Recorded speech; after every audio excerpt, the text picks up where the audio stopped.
Hello बच्चों। एक हम लोग नया एक चैप्टर है क्लास 12th का एनसीईआरटी का चैप्टर नंबर 7 है और इसकी लास्ट हेडिंग है, लास्ट टॉपिक है डीएनए फिंगर प्रिंटिंग। बड़ा इंपॉर्टेंट टॉपिक है ये और आपके बोर्ड एग्जाम में भी पूछा जाता है, चाहे सीबीएसई बोर्ड हो, चाहे आपका यूपी बोर्ड है, आईसीएसई कोई भी बोर्ड हो, उसमें ये आपका टॉपिक पूछा जाता है। तो ये जो है हम लोग देखते हैं कि इसके बेसिकली जो भी कॉन्सेप्ट हैं हम लोग कॉन्सेप्ट को सीखते हैं, जो स्पेसिफिक पॉइंट्स हैं उन सारे पॉइंट्स को हम लोग कलेक्ट कर लेते हैं, है ना। कलेक्ट करने के बाद जो क्वेश्चन आते हैं उन सारे क्वेश्चन के फॉर्म में क्वेश्चन का एक तो फॉर्म हम लोग तैयार कर लेंगे और फिर इसको देखते हैं। एक्चुअली डीएनए फिंगरप्रिंटिंग है क्या, एक टेक्निक है जिस टेक्निक का यूज हम लोग क्रिमिनल्स को पकड़ने के लिए करते हैं या डीएनए की मैचिंग करने के लिए, डीएनए के सीक्वेंस की मैचिंग करने के लिए किया जाता है। डीएनए फिंगरप्रिंटिंग के जो फादर होते हैं कौन है, Alex Jeffrey, father of DNA fingerprinting Alex Jeffrey. Indian father of DNA fingerprinting कौन है, डॉक्टर लालजी सिंह, जो कि आपके यूपी के हैं, यूपी के जौनपुर के, है ना। और ये जो है आपके बीएचयू के वीसी भी रह चुके हैं, वाइस चांसलर। और डीएनए फिंगरप्रिंटिंग इन्वॉल्व क्या करता है, identify the differences in specific sequence. जैसे मान लो डीएनए का कोई सीक्वेंस हम लोग ले रहे हैं, अगर ये ए इस तरीके से है और अगले का जो है या जो भी है इसका एक मान लो एक्स है, अगला वाई पर्सन है, और इन दोनों के अगर मान लो डीएनए को मैच कराना है या जो भी हमको पता करना है कि सपोज करो कि अगर ऐसे न समझना है तो सपोज करो कि जैसे मान लो कोई एक पर्सन है एक्स, ये कहीं पे गया था, इसका डीएनए वहां पे छूटा और छूटा क्या, उसका हेयर वहां पे, है ना। अब जो है इसका हेयर वहां पे छूट गया, अब यही जो पर्सन है, अब इसके बॉडी का कुछ पार्ट हम लोग लिए, अब इससे डीएनए निकलवाएंगे। ध्यान रहे कि डीएनए फिंगरप्रिंटिंग में कौन सा डीएनए यूज होता है। आपको पता है कि जो हम लोगों का क्रोमोसोम होता है, इस तरीके से जो क्रोमोसोम है, क्रोमोसोम का जो ये वाला पार्ट है, इसको लोग कहते हैं सेकेंडरी कॉन्स्ट्रिक्शन। और इस सेकेंडरी कॉन्स्ट्रिक्शन में क्या होता है कि जो डीएनए प्रेजेंट होता है उसको लोग कहते हैं सैटेलाइट, या क्या है, ये सैटेलाइट पार्ट है। अभी सैटेलाइट जो डीएनए होता है, इसमें दो टाइप के डीएनए होते हैं, एक होता है मिनी डीएनए और दूसरा कौन होता है, माइक्रो डीएनए। ठीक है, एक मिनी डीएनए, दूसरा कौन है, माइक्रो डीएनए। माइक्रो डीएनए का जो सीक्वेंसिंग टाइम होता है वो 6 to 10 टाइम्स होता है, जबकि मिनी का जो होता है 10 to 60 टाइम्स होता है। कहने का मतलब ये है कि जैसे मान लो यहाँ पे हमको अगर ए मिल रहा है एडेनिन, तो अगर ये लगभग 6 to 10 टाइम्स मिल रहा है तब हम लोग इसको कहेंगे ये हमारा माइक्रो डीएनए है। और अगर जब ये सीक्वेंसिंग टाइम 10 to 60 टाइम, यानी कि एडेनिन मिल रहा है तो 60 बार एडेनिन में मिल रहा है, थायमिन मिल रहा है तो 10 बार एडेनिन ही मिल रहा है, 50 बार जो है हमारा ग्वानिन ही मिल रहा है, तब वो क्या हो जाएगा, हमारा मिनी डीएनए। और जब 6 से 10 के बीच में रहेगा तब वो हमारा क्या होगा, माइक्रो डीएनए। ठीक है, और इसी डीएनए, अब इसमें हम लोग ये मिनी डीएनए का यूज करते हैं। डीएनए फिंगरप्रिंटिंग में इंपॉर्टेंट चीज है ये, किस डीएनए का यूज होता है, मिनी डीएनए का यूज किया जाता है। किसके लिए, डीएनए फिंगर प्रिंटिंग के लिए। अब वही चीज यहाँ पे लिखा गया, डीएनए यूज कौन सा होगा, रिपीटेटिव डीएनए, कि वो रिपीट कर रहा है। अब यहाँ पे जो हम लोग प्रोब यूज करेंगे वो वीएनटीआर, वीएनटीआर मतलब variable number of tandem repeats, variable number of tandem repeats full form होता है। पेपर कौन सा यहाँ पे यूज करेंगे हम, नाइट्रोसेलुलोज पेपर। और फिर इसके बाद यहाँ पे जेल कौन सा यूज होगा, एगरोज जेल। एक एंजाइम यहाँ पे यूज होगा, उस एंजाइम का नाम क्या है, रेस्ट्रिक्शन एंडोन्यूक्लिएज बायोलॉजिकल सीजर कहते हैं इसको हम लोग। फिर इसके बाद हमारा जो स्टैनिंग एजेंट होता है, वो स्टैनिंग एजेंट यहाँ पे कौन होगा, एथिडियम ब्रोमाइड। ठीक है, एंजाइम का नाम क्या है यहाँ पे हम लोगों के, स्टैनिंग एजेंट एथिडियम ब्रोमाइड होता है। फिर इसके बाद एक ऑटोरेज, ऑटोरे कौन सा यूज करेंगे, यूवी रेज। अब यहाँ पे ये प्रोब समझने वाली बात है कि प्रोब क्या है एक्चुअली, है ना। प्रोब को हम लोग देखते हैं इस तरीके से कि सपोज करो कि जब हम लोग इसमें जेल इलेक्ट्रोफोरेसिस करेंगे, एक टेक्निक होता है जेल इलेक्ट्रोफोरेसिस। इस जेल इलेक्ट्रोफोरेसिस में एक स्टेप आता है जिसमें हम लोग इसमें एगरोज जेल भरे होते हैं।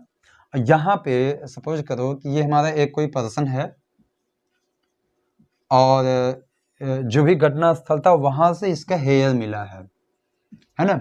अब इसके हेयर के डीएनए को निकालेंगे, इस डीएनए का पीसीआर वगैरह करवा के जेल इलेक्ट्रोफोरेसिस करवाया जाएगा। जेल इलेक्ट्रोफोरेसिस करवाने के बाद अभी पूरा सीक्वेंस हम लोग देखेंगे अलग से, स्टेप कौन कौन सा होता है। तो इस वाले डीएनए को मान लो इस एग्रोज जेल में रखे हैं। अब एक आर्टिफिशियल हम लोगों का यहाँ पे या लैब में सिंथेसाइज किया हुआ डीएनए होता है हम लोगों का, ये सीक्वेंस होता है सिंगल स्ट्रैंड का। जैसे मान लो यहाँ पे ए ऐसे है, मान लो कितने टाइम 45 टाइम्स, एट्स 1 45 टाइम्स है, कौन है, एडेनिन है। अब ये हमारा कहाँ से आया है, ये जो है हम लोग मान लो इसी पर्सन का निकाले हैं, इसी पर्सन का डीएनए निकाल के उसका ऐसे सीक्वेंस निकाले, अब इसमें भेज देंगे। ठीक है, अब इसमें भेजने के बाद अगर इसका कंप्लीमेंट्री यहाँ पे मिल गया, इसका कंप्लीमेंट्री क्या होगा, टी होगा। ये अगर कंप्लीमेंट्री यहाँ पे मिल गया तो कहने का मतलब कि ये जो क्राइम हुआ है उसमें ये पर्सन इन्वॉल्व था। क्यों, क्योंकि डीएनए हमारा यहाँ पे डीएनए का सीक्वेंस क्या कर गया है, मैच कर गया है। वही चीज हम लोगों के डीएनए फिंगरप्रिंटिंग में होता है कि कुछ नहीं होता कि बस इसका जो हम लोगों का क्या करवाते हैं, मैचिंग करवाते हैं डीएनए के सीक्वेंस की, है ना। फिर से देखो, अगर नहीं समझ में आया है तो पर्सन है कोई, उसका उस घटना स्थल पे इसका जो है हेयर मिला, हेयर के डीएनए का जो पूरी टेक्निक्स के यानी कि पूरे स्टेप्स को फॉलो करके यहाँ पे उसका एग्रोज जेल में डीएनए पड़ा हुआ है। अब एक बाहर से हम लोग जो डीएनए है सिंगल स्ट्रैंड है इस जगह पे भेज देंगे।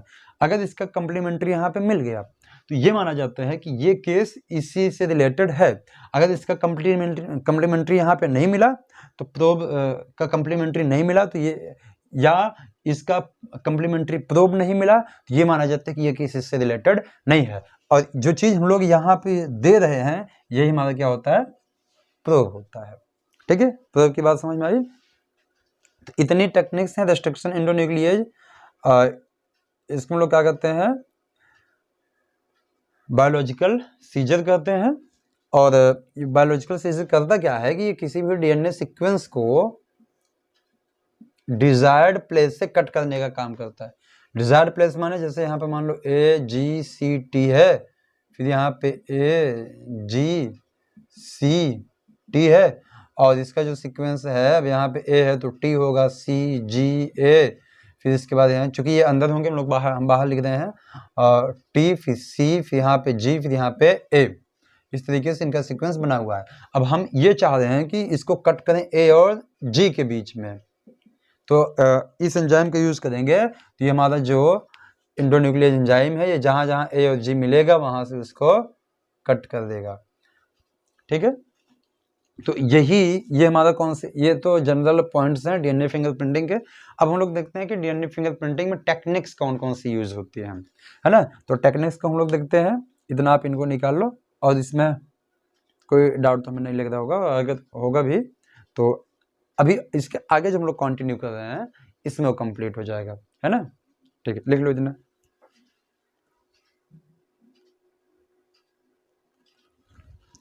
देखो इसके बाद हम लोग इसका टेक्निक देखते हैं कि इसमें टेक्निक कौन कौन सी यूज होती है।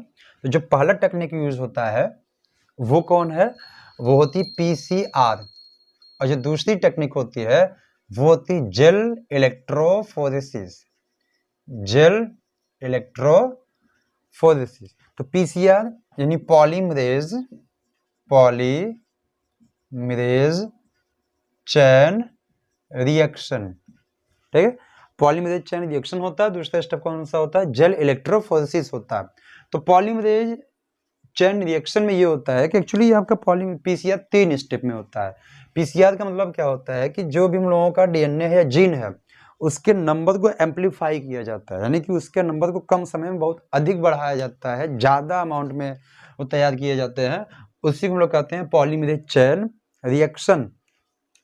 अब जो पॉलीमरेज चैन रिएक्शन होता है 3 स्टेप में होता है। PCR के 3 स्टेप्स हैं, कौन कौन सा है, पहला होता है डीनेचुरेशन, और जो दूसरा स्टेप होता है इसका वो होता है आपका एनिलिंग, और जो थर्ड स्टेप होता है वो होता है एक्सटेंशन। डीनेचुरेशन, एनिलिंग और एक्सटेंशन, ये 3 स्टेप होता है। डीनेचुरेशन में क्या होता है कि हमारा जो डीएनए का सीक्वेंस है वो डीनेचर्ड होता है, इसको हम लोग पर्टिकुलर एक यहाँ पे फिक्स टेम्परेचर प्रोवाइड करते हैं। अब वो टेम्परेचर लगभग 94 डिग्री से 103 या 104 के आसपास होता है। अब डीएनए हमारा क्या होता है, यहाँ से अलग हो जाता है दोनों स्ट्रैंड। अब इसके बाद एक यहाँ पे प्राइमर जोड़ा जाता है। सपोज करो कि ये इस तरीके से मान लो हमारा था, अब यहाँ पे हम लोग क्या जोड़े, एक प्राइमर जोड़ दिए हैं, है ना। ये क्या जुड़ गया, इधर साइड प्राइमर जुड़ गया इसके। अब एक्सटेंशन में क्या होता है, एक्सटेंशन में जो हम लोगों का ये प्राइमर है ये पूरा कंप्लीट एक्सटेंड कर जाता है, और यही हमारा ये इस तरीके से पूरा जो हमारा है प्राइमर जोड़े थे, ये प्राइमर क्या कर जाता है, एक्सटेंड कर जाता है। तो इस वाले प्रोसेस को हम लोग क्या कहते हैं, एक्सटेंशन करते हैं। और ये पूरा प्रोसेस हमारा कौन सा है, एक्चुअली इसको करते क्या है, पहले टेम्परेचर देंगे, फिर ठंडा करेंगे, फिर गर्म करेंगे, फिर ठंडा करेंगे, फिर गर्म करेंगे, फिर ठंडा करेंगे। तो ऐसे ही कई बार किया जाता है, और ये लगभग 30 बार एक साइकिल चलाई जाती है। तो लगभग 1 बिलियन के आसपास में एक पीसीआर से 1 बिलियन के आसपास में ज़्यादा एम्पलीफाई हो सकते हैं कोई भी जीन या डीएनए। अब जो अगला स्टेप हम लोगों का होता है वो कौन, इसका डिटेल आप बायोटेक्नोलॉजी में पढ़े होगे, और नहीं पढ़े होगे बताइएगा तो हम बता देंगे पूरा एक्सप्लेनेशन, इसका प्रॉपर एक्सप्लेनेशन कर देंगे, है ना। तो अब जो हम लोगों का अगला टेक्निक है वो टेक्निक होता है जेल इलेक्ट्रोफोरेसिस। तो जो दूसरी टेक्निक है वो है जेल इलेक्ट्रोफोरेसिस, ठीक है। अब जेल इलेक्ट्रोफोरेसिस में क्या होता है कि हम लोग सबसे पहले डीएनए को आइसोलेट करेंगे। अब डीएनए को पहला स्टेप है जेल इलेक्ट्रोफोरेसिस का, isolation of DNA, isolation of DNA, DNA को आइसोलेट करेंगे। फिर अगले स्टेप में क्या करेंगे, कटिंग ऑफ डीएनए, डीएनए को कट करेंगे, कटिंग ऑफ डीएनए, डीएनए को कट करेंगे। डीएनए को कट करने के बाद फिर अगले स्टेप में इसका हम लोग करते हैं इस तरीके एक चिल्ड इथेनॉल लेते हैं, एक टेस्ट ट्यूब होता है, फिर यहाँ पे चिल्ड इथेनॉल लेते हैं, यानी कि बहुत ठंडा इथेनॉल। अब इसमें हम लोग डीएनए को भेज देते हैं, ठीक है, इसमें डीएनए डालते हैं। अब डीएनए जो होता है इस चिल्ड इथेनॉल में ऐसे ऊपर इसके लेयर पे तैरने लगता है, ये इसके ऊपर पूरा ऐसे तैरने लगता है। अब इस डीएनए को हम लोग यहाँ से निकाल लेते हैं, और इस प्रोसेस को कहा जाता है स्पूलिंग, यानी कि जो थर्ड स्टेप होता है वो कौन सा होता है, स्पूलिंग होता है जेल इलेक्ट्रोफोरेसिस का। बहुत शार्ट में देखना है, डिटेल आप जो है आप बायोटेक्नोलॉजी में पढ़ेंगे। और फिर इसका जो नेक्स्ट स्टेप होता है, नेक्स्ट स्टेप में क्या करते हैं हम लोग, iso electric focusing, iso electric focusing. अब आइसो इलेक्ट्रिक फोकसिंग ये होता है कि एक हम लोग ऐसे स्लैब यूज करते हैं, स्लैब में इस तरीके से पीएच स्केल लिखा होता है, यहाँ पे मान लो 0, यहाँ पे 7, यहाँ पे 14। अब आपको ये चीज़ पता है कि डीएनए हमारा निगेटिवली चार्ज है, और डीएनए जो निगेटिवली चार्ज है वहाँ पे निगेटिव आयन होते हैं। क्यों प्रेजेंट होते हैं, क्यों होते हैं negative, due to presence of phosphate ion, है ना। अब यहाँ पे क्या करेंगे, इधर लगाते हैं हम लोग एक तरफ कैथोड और एक तरफ एनोड। अब जो हमारा सॉरी इधर जो हम लोगों का ये होता है एनोड, इधर क्या होता है कैथोड, यानी कि प्लस होता है। अब इस पे पीएच स्केल पूरा इस तरीके से लिखा होता है। अब इसमें इस स्लैब में भरा होता है एगेरोज जेल, एगेरोज जेल भरा होता है। अब इस एगेरोज जेल में हम लोग करते क्या, जो निगेटिव साइड है इधर डीएनए को पूरा रख देते हैं, अलग अलग जो भी पीसेस हैं उन डीएनए को यहाँ पे रख दिए। अब इस पे प्लस और माइनस में करंट सप्लाई करते हैं, यानी कि इलेक्ट्रोड यहाँ पे इस तरीके से लगा हुआ होता है। अब इसमें क्या वो करते हैं हम लोग, करंट सप्लाई करते हैं। जब करंट सप्लाई करते हैं तो जो हमारी ये डीएनए फ्रेगमेंट हैं, the DNA fragment starts to move from negative to positive, negative से प्लस की तरफ ही जाना शुरू कर देते हैं। और जाने के बाद अब क्या होगा कि कुछ दूर चलेंगे तो ये अपने नेगेटिव चार्ज को लॉस कर देंगे, है ना। जिस पर्टिकुलर ये पॉइंट पे, जैसे मान लो यहाँ पे 6 है, तो जिस पर्टिकुलर पॉइंट पे ये अपने चार्ज को लॉस करते हैं वही उस डीएनए का क्या होता है, आइसो इलेक्ट्रिक फोकसिंग होता है, या आइसो इलेक्ट्रिक फोकस होता है वो उस डीएनए का, ठीक है। अब यानी कि यहाँ पे चार्ज लेस पूरा डीएनए हो जाएंगे अलग अलग। अब इनको हम लोग क्या करते हैं, अब अगले स्टेप में ये करते हैं हम लोग कि एक दूसरे से बड़े से स्लैब में लेके जाते हैं जिनमें बड़े वेल्स होते हैं, है ना, वेल्स लगे हुए होते हैं। अब आप ऐसे समझो कि इस तरीके से डीएनए को रखिए, इधर ऐसे पूरे इसमें वेल लगे हुए हैं, कुएं टाइप के स्ट्रक्चर्स। अब इसमें भी पूरा एग्रोज जेल भरा हुआ है। अब इसमें से भी हम लोग डीएनए को डाल रहे हैं, ठीक है, जो इधर से निकाले हैं वो डीएनए इधर डाल रहे हैं। जब वो डीएनए इधर हम लोग करते हैं तो होता ये है कि जो बड़ा डीएनए है ऊपर, छोटा डीएनए उससे नीचे उससे छोटा उसके नीचे, यानी कि larger DNA are from upper side and smaller piece of DNA settle down, यानी कि नीचे होते हैं, धीरे धीरे नीचे बढ़ते जाते हैं। कहने का मतलब कि बड़े डीएनए ऊपर, बड़ा सेगमेंट ऊपर और जो छोटा वाला फ्रेगमेंट है वो नीचे, इस तरीके से डीएनए क्या हो जाते हैं, अरेंज होते हैं। अब इन डीएनए को यहाँ से जब बाहर हम लोग निकाल लेते हैं, अब इस वेल के हेल्प से जब एग्रोज जेल में डालेंगे और फिर एग्रोज जेल में डालने के बाद जब इनको बाहर निकालेंगे हम लोग, तभी छान के अलग कर लेते हैं, तभी इस प्रोसेस को कहा जाता है इल्यूशन। क्या होता है, इल्यूशन कहेंगे। अब अगले स्टेप होता है इसका ऑटो रेडियोग्राफी। ऑटो रेडियोग्राफी में ये करते हैं कि इस डीएनए में अब इस जगह पे, इसी जगह पे या तो इनको जो है बाहर निकाल के जब इन पे हम लोग यूवी रेज गिराते हैं, यूवी रेज, जब यूवी रेज गिराएंगे तो ये जो हमारे डीएनए है, डीएनए का कलर हो जाता है ऑरेंज, डीएनए का कलर पूरा हो जाता है ऑरेंज। अब ये पूरा पहचान में हमारे आ जाता है। अब यूवी रेज की जगह जब हम लोग एक्सरे का भी यूज किया जाता है इस वाले जगह पे, है ना, एक्सरे का भी यूज किया जाता है।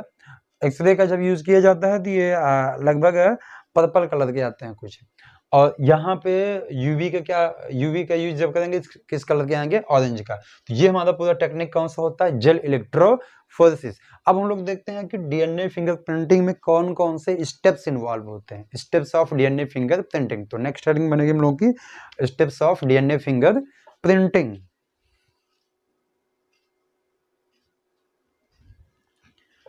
अच्छा, टेक्निक में एक चीज और आता है, टेक्निक में ही आता है आपका ब्लॉटिंग टेक्निक, है ना, ब्लॉटिंग टेक्निक। ये बहुत कुछ वो नहीं है, बहुत खास नहीं है।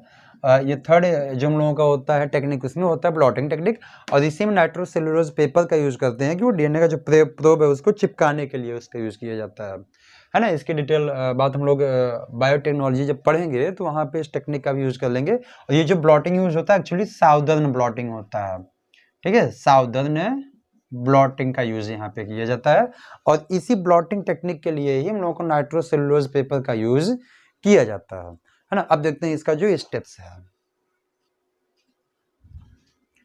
देखो, अब अगर हम लोग इसके पूरे स्टेप्स की बात करें डीएनए फिंगरप्रिंटिंग के, तो इसके ये पूरे पहला स्टेप क्या होता है, आइसोलेशन ऑफ डीएनए, यानी कि जो भी सेल है उस सेल से डीएनए को हम लोग क्या करेंगे, आइसोलेट करेंगे।